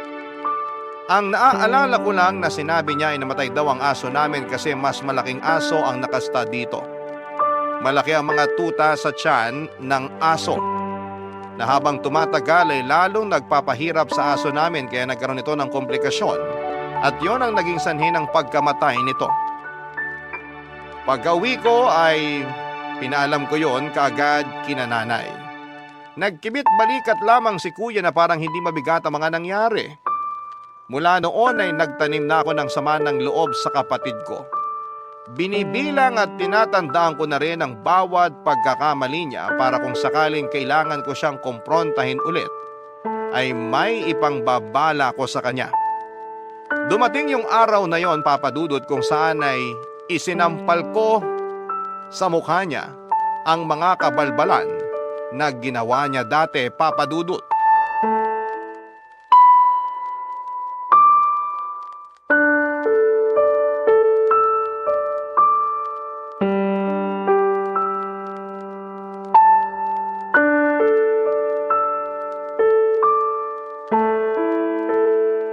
Kuya Gilbert, mag-usap tayo. Asan si nanay? Nasa kwarto siguro. Nahihilo raw. Bakit? May sumugod na babae sa office namin kanina. Jenna raw ang pangalan. Ah, si Jenna. Kilala ko yun. Bakit? Nagsusumbong sa akin. Iniiwasan mo na raw siya after niyang sabihin sa'yo na buntis siya. Ang hina naman niyang makagets. Dapat alam na niya yun. Kapag iniwasan ko siya, ayoko na. Ayaw mo na dahil nabuntis mo? Tulad ng mga dating nabuntis at tinakasan mo. Alam mo naman na pala. Bakit kailangan kumprontahin mo pa ako tungkol kay Jenna? Kasi nakakahiya. Sinugod ako sa opisina. Akala nila ako nakabuntis sa kanya. Sabihin mo, di pa nga ako sigurado kung ako yung ama ng pinagbubuntis niya. Sigurado akong sa'yo yon. Hindi ako nagkakamali kapag may tinatakasan kang babae. Lagi mong sinasabi na hindi sa'yo yon. Pero pagkalabas ng bata, halos walang pinagkaiba sa mukha mo. Sobra ka namang manghusga. Tandaan mo, ako pa rin ang kuya mo. Ikaw pa rin ba ang kuya sa ating dalawa? Kasi parang ako na yung umaako nun eh. Ako ang bumubuhay sa pamilya natin. Ako ang namumroblema sa mga kalokohang pinapasok mo. Kung ano man ang problema ko sa mga nabubuntis ko, hayaan mo ko. Huwag mong problemahin. Paano hindi po problemahin? Ako ang sinusugod ng mga nabubuntis mo. Ako ang ini-stress nila sa tuwing tinatakasan mo sila. Pwede naman kasing wag mo na lang silang harapin tulad ng ginagawa ko. O di tapos ang problema. Hindi rin natatapos ang problema. Kuya naman. Kailan ka ba talaga magtitino? Pagod na akong sumasalo sa mga problema mo. Pagod na nga ako sa kakatrabaho. Hindi ko pa mailagan lahat ng sakit ng ulo na binibigay mo sa akin. Ano na naman ba tong naririnig ko? Umiidlip ako eh. Bakit ba nagtatalo na naman kayo magkapatid? Si Topper kasi, Nay. Feeling perfect. Kanina pa ako inuusgahan dahil nakabuntis na naman ako. Nakabuntis ka na naman? Kumalma ka, Nay. Hindi pa nga ako sigurado kung sa akin yun eh. Ano ba naman, Gilbert? Panglima mo na yan ah! Hanggang kailan mo tatakasan ang responsibilidad mo sa mga babaeng nabuntis mo? Pogi problems talaga to, Nay. Kasalanan nyo to ni tatay. Gumawa-gawa kayo ng poging anak. Ayan, tuloy. Habulin. Habulin ng mga obligasyon. Pwede bang makipagbiruan ka na lang sa amin ni Nanay, Topper? Panira ka naman ng moment eh. Hindi biro mga ginagawa mo, kuya. Ilang babae pa bang bibiktimahin mo bago ka matuto? Pag binigyan ako ni Lord ng 10, doon na siguro ako hihinto. Naririnig niyo ba kung paano sumagot ng anak niyo, Nay? Naririnig ko. Hindi mo na kailangang sabihin sa akin. Pero bakit parang sa akin pa kayo galit? Kasi pinapalala mo lang tong sitwasyon. Ang pangit na nga nang nangyari sa kapatid mo, gagatungan mo pa ng sermon. Kasi kung hindi ko siya sa sermonan, sinong gagawa? Ni hindi niyo siya mapagsabihin ng tama. Kaya umaabot na si 5 nabubuntis niya.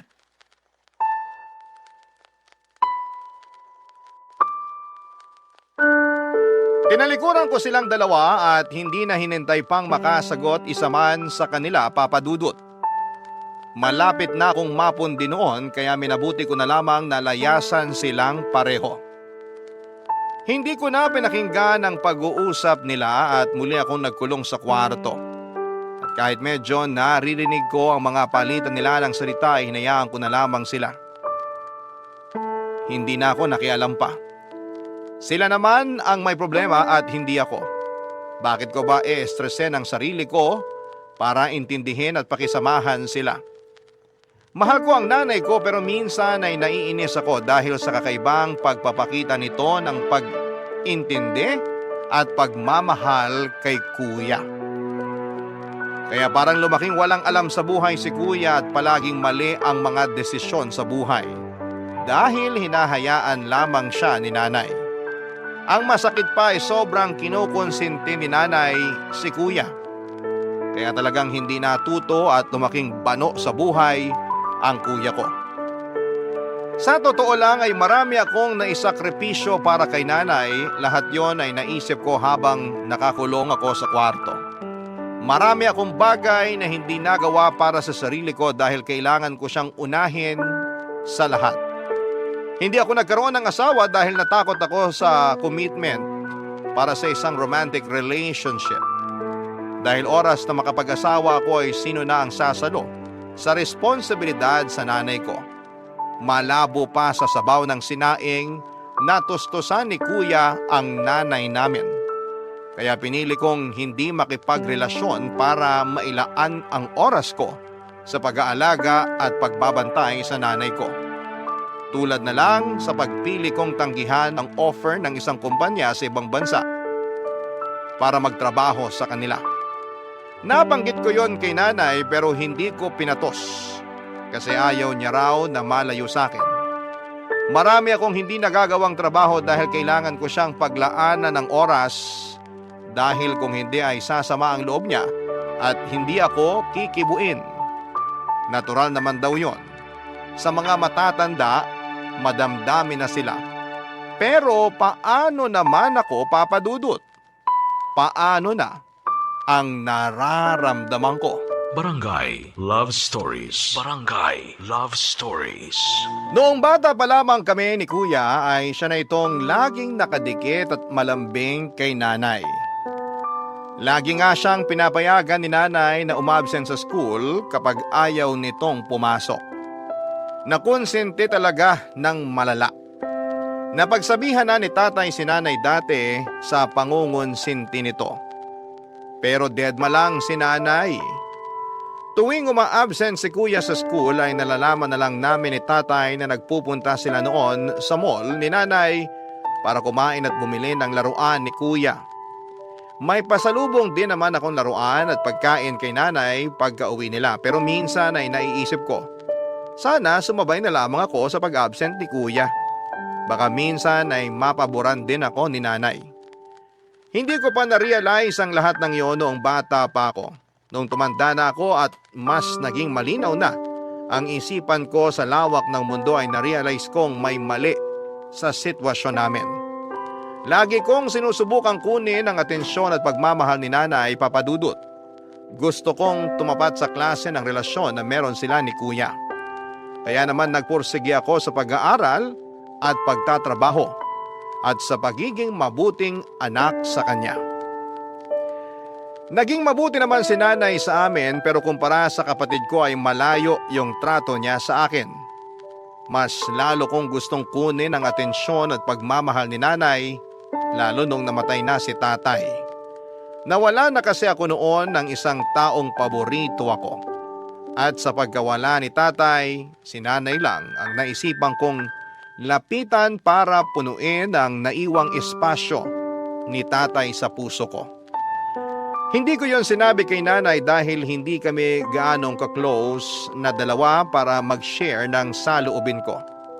Hindi katulad ni Kuya Gilbert kayang-kaya niyang sabihin lahat ng mga nararamdaman niya kay nanay.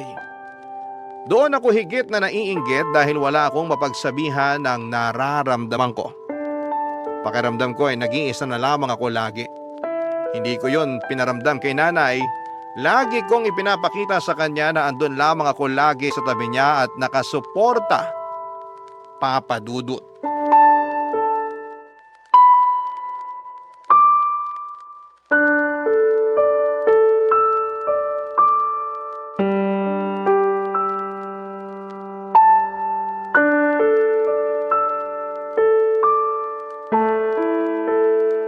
Nay, Bakit? mag-usap tayo tungkol kay kuya. Mamaya na lang pagdating niya. Andun pa siya sa mga kaibigan niya, nagiinuman sila. Ayan nga ang gusto kong pag-usapan, Nay. Tungkol sa mga kaibigan niya. Habang wala siya, mag-usap tayo. Para mas maintindihan niyo rin naman po kung anong punto ko. Nagkaaway na naman ba kayong magkapatid? Lagi naman kaming may hindi pagkakaintindihan at gusto ko maayos na to. Ano na naman bang nangyari? Kailangan na nating lumipat ng bahay, Nay. Akala ko ba hindi na tayo lilipat? Pumayag ka na, di ba? Tsaka sinabi mo na rin na hindi na bakante yung kondo na pinapaupa sa'yo nun. Maghahanap tayo ng iba. Basta kailangan na nating umalis dito. Huwag mo naman akong binibigla sa ganyan, anak. Ano na naman bang nagtulak sa'yo para magdesisyon ng ganyan? Hindi na maganda na naiimpluwensyahan si Kuya ng mga kaibigan niya. Parehas niyang tambay ang mga yon. Walang ibang pinagkakaabalahan kundi mangbuntis ng mga babae at hindi naman papanagutan. Kailangan nating ilayo si Kuya sa kanila para makapagbagong buhay na siya. Huwag mo naman silang husgahan. Pwede namang magkamali ang mga tao Hindi naman bawal yon. Sa lagay ni Kuya at mga kaibigan niya, sagad na ang mga pagkakamali nila. Malapit na mag-50 si Kuya pero hanggang ngayon, hindi pa rin niya alam kung anong gagawin sa buhay niya. Wala pa rin siyang ibang plano maliban sa tumambay kasama ang mga kaibigan niya at mag-inom. Idagdag pa yung pambababae niya. May oras pa para magbago ang kuya mo. Anong oras yan, Nay? Babantayan ko. Alam kong gusto mo lang mapabuti ang kapatid mo pero hindi makakatulong kung pipilitin natin siya. Hindi pa siya handa. Kailan siya magiging handa, Nay? Sige nga. Suportahan na lang natin ang kuya mo. Suportahan siya sa mga kabalbalang ginagawa niya? Ayoko. Mabait naman ang kuya mo. Hindi na usapang bait to, Nay. Para to sa ikakaayos ng buhay niya at para hindi na rin niya tayo pineperwisyo. Hindi naman ako napeperwisyo sa kapatid mo At paano naman ako? Stress na ako madalas sa trabaho. Tapos puputaktahin pa niya ako sa mga kalokohan niya. Ako ang sumasalo nun, Nay. Sana maintindihan niyo ako. Paano naman ang mga alaala natin sa bahay na to? Hindi ka ba nanghihinayang? Tingnan mo yung pintuan natin. Doon namin minamarkahan ng tatay niyo noon ng paglaki niyo. Pati yung kwarto namin ng tatay mo. Hindi ko pinapinturahan ng mga pinintan niyo ron ng mga bata pa kayo para lagi akong may alaala tungkol sa inyo. Picturean na lang natin at ipa-frame. Isabit natin kahit saang parte pa ng bahay na lilipatan natin. Ayoko talagang lumipat, anak. Matanda na ako. Madali na akong mapagod sa kakapalit ng paligid ko. Hayaan mo na ako rito. Hindi ba't gusto mo naman akong maging masaya? Dito ako masaya. Pupunta muna ako sa opisina. Itatapusin lang ako. Anak, pwede mo ba akong ihatid? Saan po ba ang punta nyo? Isasabay ko na kayo sa taxi. Sa probinsya natin pero sa Sabado pa naman. Dumating kasi yung kumari ko na si Lily galing Dubai. Gusto ko sanang makita siya at makakwentuhan. Nay, may trabaho ko sa Sabado. Baka pwedeng umabsent ka muna, minsan lang naman. Marami akong ginagawa sa trabaho tuwing Sabado, Nay. Di ba nga madaling araw na ako madalas nakakauwi dahil marami akong tinatapos sa araw na yon? Ihahatid mo lang naman ako. Pwede kang magbalikan kung gusto mo. Tapos sunduin mo na lang ako ron ng Lunes. Ang imposible po ng pinapagawa nyo. Masasakripisyo ang trabaho ko. Maraming umaasa sa akin sa office. Paano naman ako? Ikaw lang tong inaasahan ko. Hindi na naman ako nakaimik sa sinabi ni Nanay Papadudut. Tulad ng dati, hindi ko na naman siya nagawang tanggihan. Pero bakit kapag ako ang humihiling sa kanya, ay hindi niya ako mapagbigyan? Ganon na ba talaga ang role ko bilang isang anak? Nag-file ako ng leave sa trabaho para maihatid ko ang nanay ko. Sabado at Lunes, nirequest ko. Hindi ko naman kasi siya magawang pabiyahihin ng mag-isa. Lalo't sinusumpong siya madalas ng kanyang high blood. Bigla na lamang itong mahihilo at madalas ay dumudugo ang ilong. Kailangan niya talaga ng kasama. Sinabi ko na si Kuya na lamang ang sumama sa kanya pero may pupuntahan daw ito sa mismong araw ng Sabado. Kaya ako ang inaasahan ni Nanay na maghahatid sa kanya papunta sa probinsya. Hinintay ko siya at lumuwas kami pabalik ng Lunes. Hindi na ako mapakali noon dahil alam kong natambakan na ako ng trabaho. Pero kailangan kong unahin si Nanay. Habang nasa biyahe pa uwi sa bahay, naalala ko bigla noong bata ko. Hindi ako nakahabol sa audition ko sa isang singing contest dahil inuna ni Nanay na dumaan muna sa kaibigan niya para makipagkumustahan. Nakailang pakiusap ako na umalis na kami pero sinitan niya ako at sinabing late na din naman daw magsisimula ang audition. Pero nagkamali siya doon.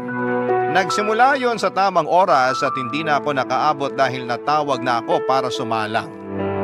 Hindi pinagbigyan sa audition yung mga tulad kong na-late kasi marami ang mga participants. Napalagpas ko yung pagkakataon na yon dahil mas inuna ni nanay ang ibang tao. Maraming beses pa niyang pakiramdam sa akin na lagi niyang inuuna ang ibang tao kesa sa akin. Hindi sana sasama ng todo ang loob ko kung paminsan-minsan ay pinakikinggan at binibigyan niya ng pabor ang mga kahilingan ko.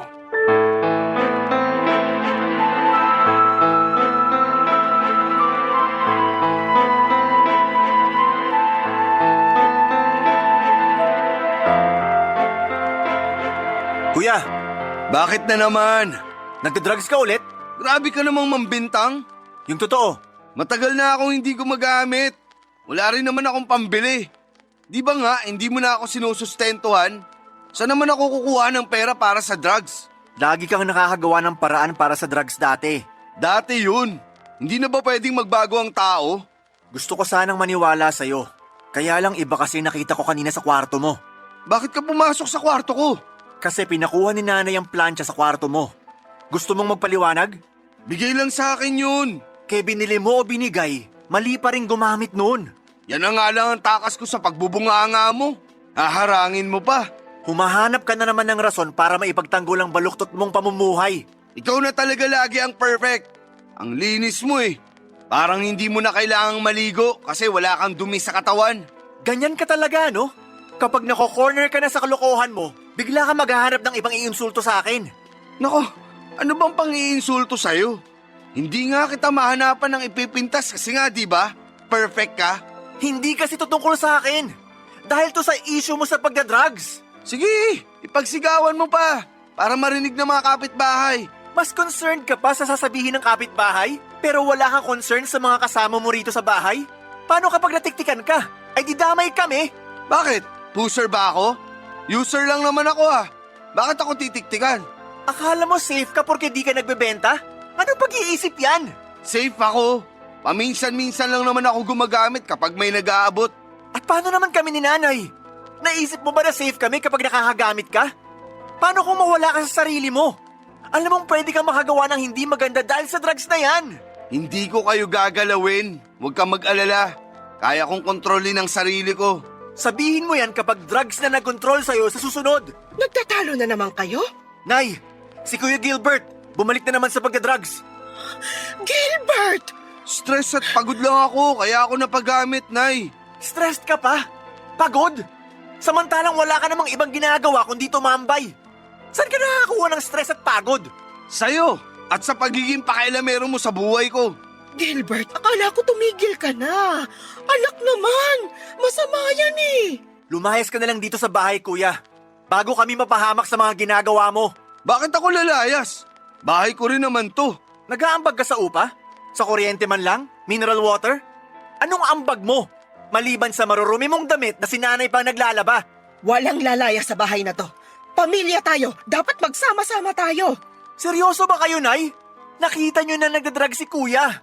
Pero gusto nyo kasama pa rin natin siya? Kasi pamilya tayo. Kahit magkamali ang isa, pamilya pa rin to. Anong klaseng pamilya yung hindi iisipin ng kapakanan ng mga kasama niya? Pamilya pa ba tong turingan natin? Huminahon ka muna kasi nadadala ka lang ng emosyon mo kaya ganyan ka magsalita eh.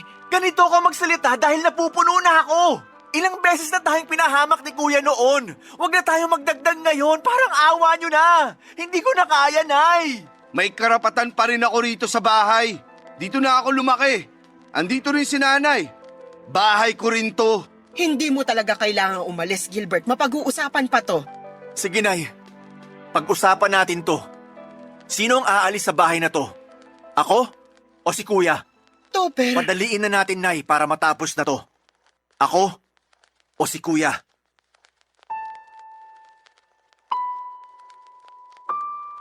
Napatitig sa akin si nanay, sinisiguro niyang seryoso ako bago siya sumagot. Hindi naman makatingin ang diretso sa akin si kuya at napansin ko ring pinagpapawisan ang noo niya. Siguro alam niyang dehado siya sa pilian. Pero sa totoo lang, pakiramdam ko noon ay dehado rin ako. Sa lalim ng koneksyon ni Nanay at Kuya Gilbert ay malaki ang posibilidad na mas piliin ni Nanay si Kuya. Hinanda ko naman ang sarili ko. Naisip ko na mabilis lang akong makakaalis sa bahay namin at kakayanin ko naman ang gastos. Sakaling lilipat ako sa bagong apartment. Pero ang tanong na tumatakbo sa isip ko, paano silang dalawa? Paano si Nanay? Tiniis kong huwag isipin masyado noon ang magiging kalagayan ni Nanay sa pangangalaga ni Kuya. Sakaling ako ang piliin niya na umalis. Gugutumin ba siya ni Kuya Gilbert o baka naman mapilitan si Kuya na maghanap ng trabaho para may maipakain sa nanay namin? Yun ang mga bagay na kasalukuyang naiisip ko nang biglang magsalita si Nanay.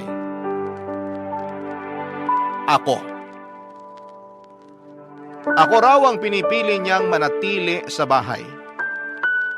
Parang hindi naman nagulat si Kuya sa naging desisyon ni Nanay.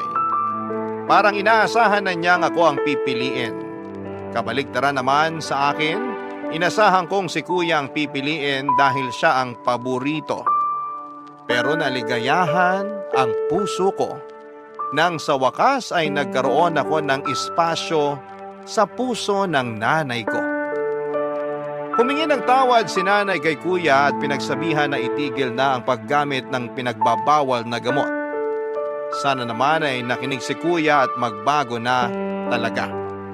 Matapos noon, papadudot ay sinabi ni Nanay na handa na siyang lumipat ng bahay kung saan ay mas malapit sa trabaho ko at mas makakatipid. Baka raw oras na rin ng pagbabago. Doon nasiyahan lalo ang puso ko, sa wakas ay nakinig na si Nanay sa akin. Matapos noon ay nag-usap sina Kuya at Nanay at nakita ko ring inabutan ng pasimple ni Nanay ng isang bungkos ng pera si Kuya. Inipon niya yon mula sa mga inaabot ko sa kanyang allowance kada sahod ko at sa mga natatanggap kong komisyon. Naging mahirap din sa akin ang desisyong yon, lalo't nasasaktan ako na makitang malungkot si Nanay dahil sa paghihiwalay nila ng panganay niya. Pero kesa naman parehas kaming malubog sa bangkang sinasakyan namin, balang araw ay maiintindihan din niya ako. Hanggang dito na lamang po ang liham ko at sana'y nakapagbigay ako ng aral para sa mga pamilyang nakikinig sa Barangay Love Stories. Abangan ko pong ma-upload ang kwento ko sa online sakaling hindi ko matsyempohan ng live. Muli maraming salamat po sa inyo Papa Dudut at pagpalain ng Barangay LS. Muli maraming salamat. Ang inyong kapuso at kabarangay, Topher.